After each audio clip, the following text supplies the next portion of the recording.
तो जी हाँ, नमस्कार दोस्तों, मैं हूँ अजीत यादव और आप लोग देख रहे हैं भोजपुरी पेज यूट्यूब चैनल।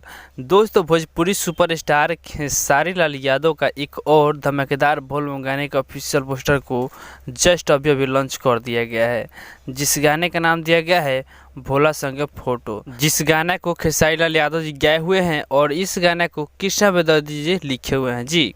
और आपको बता दें, इस गाने के म्यूजिक बनाए हैं आर्या शर्मा जी और इस गाने को global music junction YouTube channel पर रिलीज किया जा रहा है कल ही के दिन सुबह के 7 बजे डायरेक्ट वीडियो संग के साथ में, जिस वीडियो में खेसारी लाल यादव के साथ रानी एक्ट्रेस जी नज़र आने वाली है जी।